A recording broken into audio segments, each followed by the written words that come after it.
Alright, what's going on, guys? My name's Chopper. Today we have a very interesting topic to talk about today. So what we're actually going to be going over is the Shadows of Evil bio. Now, Treyarch just released on their Twitter the Shadows of Evil bio. You're probably like, what the heck? We've already had this map. Like, we've already seen it. We've already seen what's going on. But there's one thing that we need to talk about that is actually, very telling in terms of the story. We're going to see, maybe some future DLC hints, and we're going to get a better grip and a better understanding about what Richtofens' actual final plan is. So let's go ahead and get into this now. The Shadows of Evil bio. I'm going to go ahead and put this up on screen for you guys. This is what Treyarch just released. So let's go ahead and read this.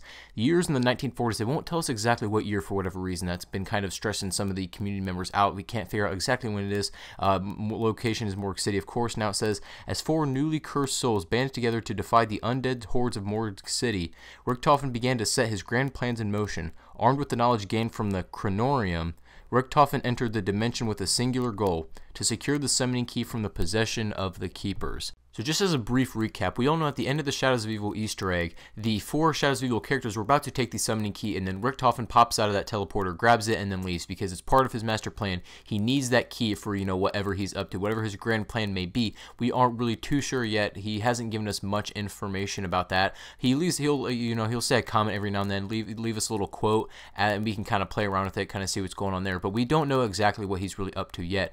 But the rest of this paragraph here, the rest of this description actually can give us some insight about that, what he's actually up to. So let's go back up to about the middle of the paragraph and look at that big word from the KRONORIUM. Now the KRONORIUM is the big word that we're going to be talking about today.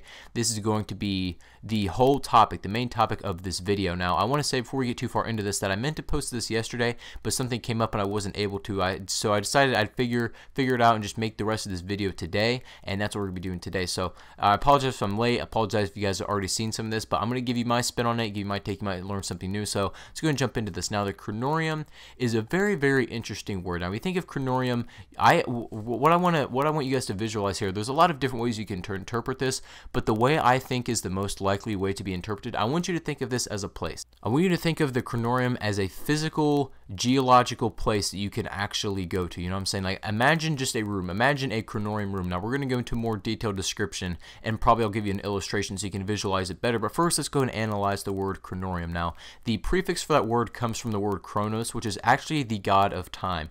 And you guys know in Black Ops 3 Zombies that this whole thing has been about going into different timelines, different universes, different times in different universes in order to set things right. Apparently is what Richtofen is up to here. We know that there are different multiple universes basically bleeding into each other as this goes on. So apparently there is one central universe. Now this is where I'm going to go ahead and give you the illustration for this. So this is what I want you to imagine the KRONORIUM like. This is my interpretation on it anyways. I know there's some other ones out there, but I'm just going to give you my interpretation, and feel free to leave your interpretations in the comments below. So let me go ahead and give you this illustration now.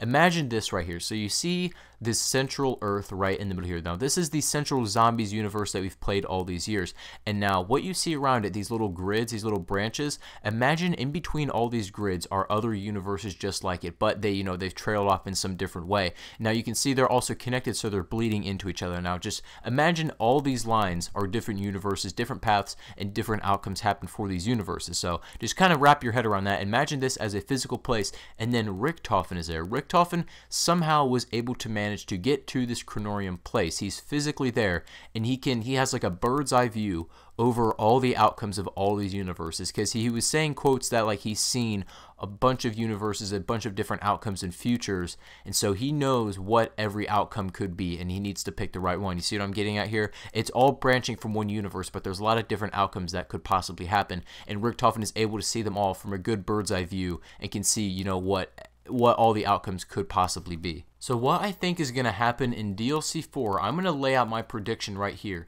Now I think that geologically speaking, this KRONORIUM is located in the ether. Now there's been a lot of references to it in Black Ops 3 Zombies.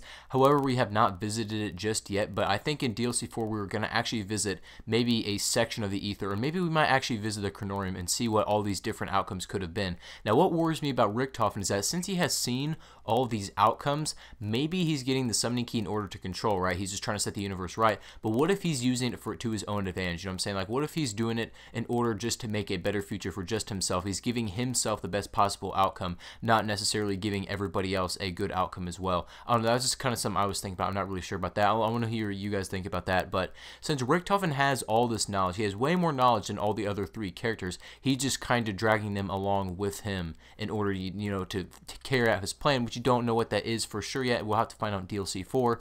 But what I think in DLC 4 is that he's going to take all of these other characters into the ether or into the KRONORIUM with him, and that's where he's going to enact his master plan with all the souls of these characters that he has. So this is what I've got. This is what I take away from the KRONORIUM. I thought that was really interesting, how the addition of one word into a paragraph can warrant an entire video. So that's basically my thoughts on that. That is my theory about that, guys. It's all really open to interpretation, so I want to hear what you guys think about that in the comment section down below. Guys, make sure to leave a like if you enjoyed this video and subscribe if you haven't already. Thank you all for watching, and I'll see you guys on the next one.